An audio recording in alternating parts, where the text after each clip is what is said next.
Alright guys, welcome to VALORANT News. The drama continues in this G2 saga. The team officially confirms yesterday that BabyBay will be the new starter of the team instead of JonahP, and understandably, loads of reaction as a result of this. JonahP comes out publicly and gives his assessment on what's been a remarkable timeline, especially how late this change was initiated and now has been confirmed. BabyBay with his response, Valin getting in on the action as well, but something smells a bit fishy about this whole situation. Very much intro to your thoughts in the comments. Hit the like button if you enjoy, subscribe if you're new as always. Loads to get into today. We're going to start here. If you guys didn't see it yesterday, these are the teams participating in the Soup Valorant League tournament. There is still one team from a qualifier, Southeast Asia, yet to be determined. One other team to be determined as well. There is one team, as in Fnatic from Europe, so maybe they'll get a team as well from the Americas. I wanted to mention this because Zelsis was in the replies and saying, look, Cloud9 are down, we're down to come through and play this tournament, so we'll see what they do. But yeah, another team still to be announced over there. Speaking of Cloud9 tournaments, the Red Bull Homegrounds got underway yesterday and we saw the play-ins transpire. So this is how it all went down, and it was actually all over the place here really. So Cloud9, they got the job done. It was only best of ones, right? So it's best of ones.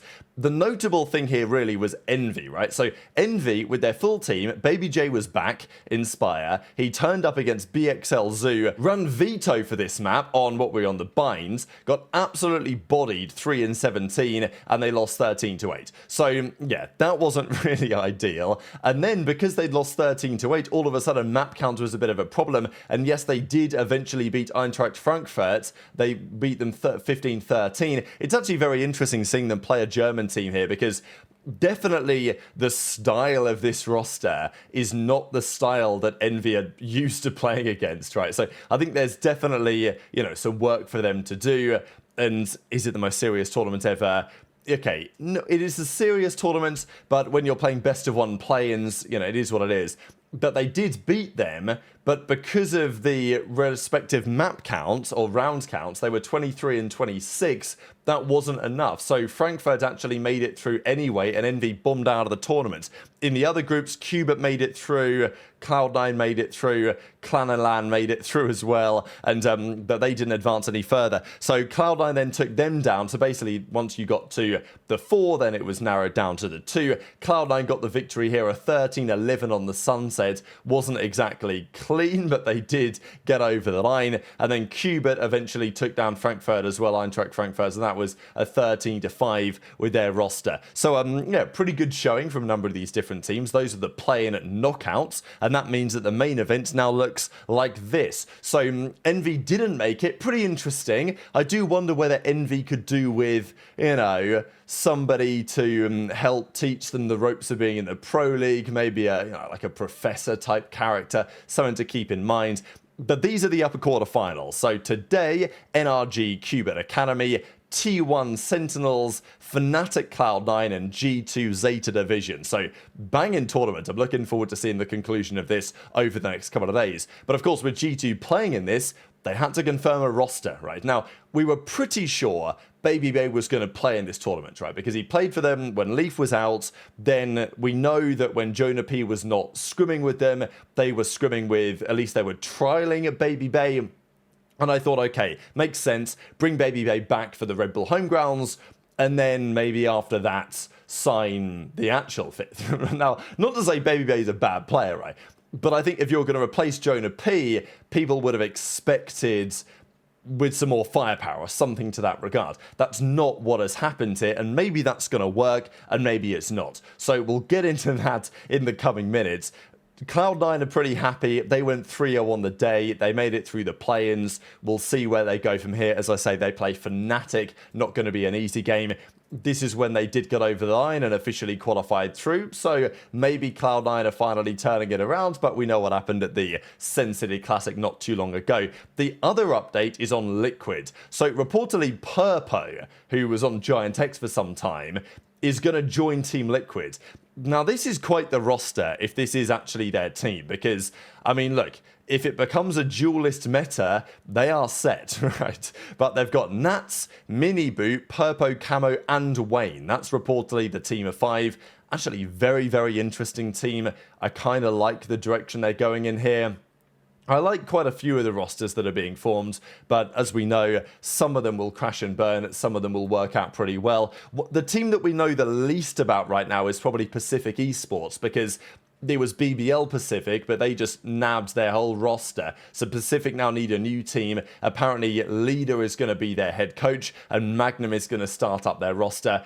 That's what we think for now. Evil Genius has also confirmed yesterday that Icy is gone. Shouldn't be a massive surprise after a challenging season, but they put together a little video on that as they look to go down their different direction. But let's get into the other drama in the Americas. Kaplan says that Sentinels are looking for a performance coach. That's interesting to note, really, because there is a feeling that towards the end of last season, they were better than they showed on the big stage, Sentinels, and that was a problem that they carried through. Kaplan didn't seem like he was able to fully resolve it. Yes, they've now got a new roster, but the idea of a performance coach coming in and helping them from a mentality perspective, some teams have used that in recent seasons to good success. Sentinels may well be another one to hop on board the same development. But yesterday, or the day before yesterday, on the 12th, we saw JonahP officially removed from the active roster. Big surprise if you'd have told me this coming into the off-season, really. Now, is it a surprise that they've made a change? Not necessarily. I'm not massively surprised. What I am surprised about is the timing. I think that's what confuses me the most about all this, is that it's plenty of time since Champs. They had plenty of time to make this change, but they waited and waited and waited, and now they've made the move, and they don't have as many options as they did for a replacement, and JonahP certainly doesn't have as many options in terms of where he can go. So G2 say he's no longer on the active roster, and they say in the reply that in near future he will no longer be a part of G2, although for now he is a reserve. So yesterday JonahP came out with a statement on this, and well, I don't blame him, right? We saw his girlfriend Kelly. She came out and said that basically the team did him dirty, they snaked him, the players weren't honest with him, it was only Jorgamo that mentioned anything and all this. So now, of course, you're going to get one side of the story there, but I don't think she's lying exactly about the way that things were handled from her perspective.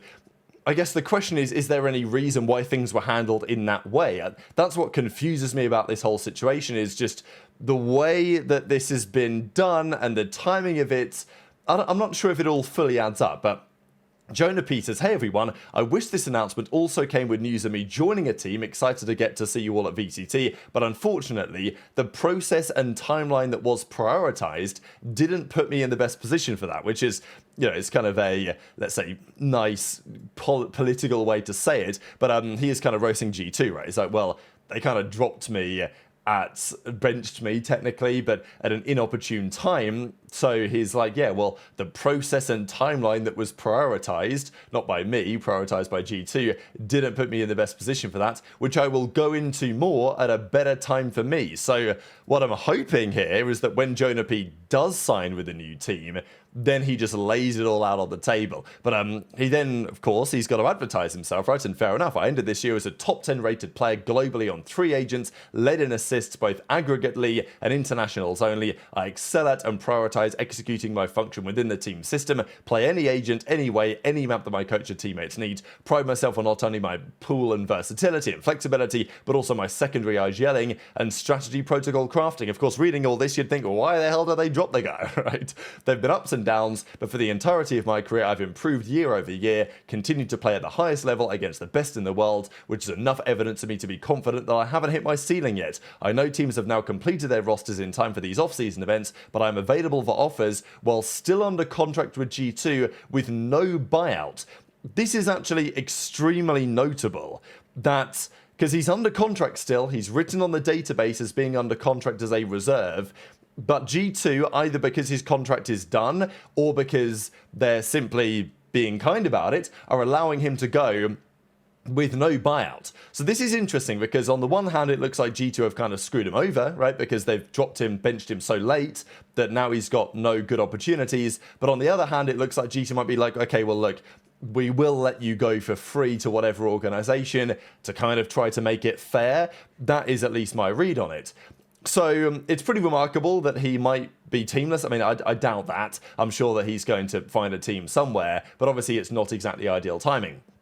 So then G2 confirms their replacements. And they come out with this: Smeeg2 is here to stay, introducing our Sentinel for 2026, BabyBay. BabyBay moves to starter. So look, we knew that he was trialing with the team. That was a rumor a few days ago, but I can't lie, I didn't expect exactly BabyBay to be the direct replacement for JonahP in this situation, right? Now, look, BabyBay, I think, is a very solid player. He did a good job for G2 when necessary towards the end of the season, and he's absolutely earned this opportunity, and hope that he does well with it. But I'm not the only person to be surprised, I think, by this assessment. The other thing that's worth keeping in mind is that this tweet from G2 was not the final version. There's a newer version, and I'll get into that in the coming minutes. But I also wanted to discuss what these guys had to say about it. So this is where I don't know, I just feel that there's something that we don't fully understand yet about this situation. Valen says this: "Please welcome Andre with an open mind. He is by far one of the best teammates I've ever had a chance to play with, and with time he is going to show why he shouldn't have been a caster in the first place." So nice comment from Valian, because BabyBay was getting some flack, right? People were like, "Can't believe, you dropped JonahP for this guy and all this." And look, it's not BabyBay's fault. He's worked hard, he's got the opportunity, he's taken the offer. Totally fair enough. Valen comes out and defends him and says, look, great teammate, in time he'll prove why we're making the right decision here, right? Now, what is interesting is that Valen has plenty of time to come out publicly and defend his new teammates, but has said nothing about JonahP, right? It's just a little bit strange to me, right? There's none of the G2 guys, none of the guard guys that were on that call for 4 years have replied, as far as I can see anyway, to JonahP's tweet. If you look at the replies here, right, there's obviously plenty of replies, but and yes, you wouldn't maybe expect replies from his own teammates that have just snaked him, right? But given that they were a core for several years, I might have expected Valen to come out and say, look, I'm sorry that to end this way, but it's a pleasure playing with you, and maybe we'll get to play again sometime. I don't know, words something, I don't know. But it just feels like for Valen to come out and be very defensive towards the new teammates, but not say anything about what's happened with JonahP, which is a major question mark right now, is a little interesting. BabyBay then comes out and says, "There's tons of opinions on me taking JonahP's spot. I just want to be clear that no one can replace the professor. He's an amazing player, teammate, and someone that I can call a friend." Okay, fair enough, but okay, maybe BabyBay messaged him privately. But again, if he's an amazing player, teammate, and someone I can call a friend, I might have expected a reply from BabyBay to JonahP's tweet. I don't know. Is that unreasonable for an expectation from me?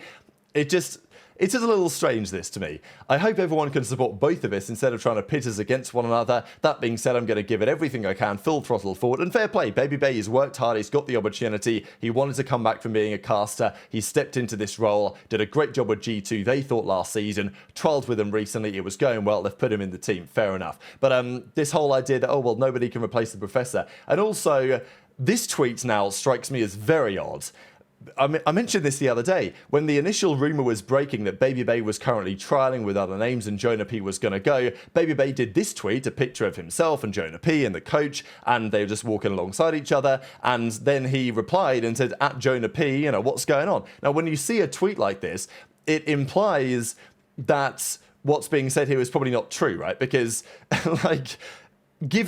assuming that BabyBay knew that this is what was happening and that he was going to replace JonahP, or at least that was what he was trialing to do, it's a very strange thing to tweet, right? Is it not? I don't know. I can't see this any other way. I'm very confused in hindsight by what the purpose of this is, because the only real way to read this is that he's like kicking a man when he's down, right? I'm going to give BabyBay the benefit of the doubt and say that at the time when he tweeted this, the decision was far from final and it could have still gone a different way. But still interesting. Now, the other thing that's very interesting is this. So we saw the original tweet, Smeeg2 is here to stay, introducing our Sentinel, BabyBay, which basically says he's a starter. Now, they've updated the tweet, and now it says this, more of Smeeg2 at the Red Bull home grounds. BabyBay moved to starters. They've not changed the graphic. It still says he's a starting player, but it no longer says he's our Sentinel for 2026. It just says we're going to see him at the home grounds. So, what are they trying to do? Hide his role or something, right? What's the purpose of that? There's literally no purpose. So, now I'm even more confused because is this actually a final decision or is it not, right? So, anyway, that's where we're going to leave it for today. As ever, fascinated to hear your thoughts in the comments below, because, you know, am I wrong in thinking that there's something that we're missing here that hopefully JonahP at some point will talk about? I don't know. It just makes you wonder a little bit, right? Because if something has happened behind the scenes that has led to this decision being made when that wasn't initially expected. So hit the like button if you enjoyed, subscribe if you're new, take care, and I'll see you next time.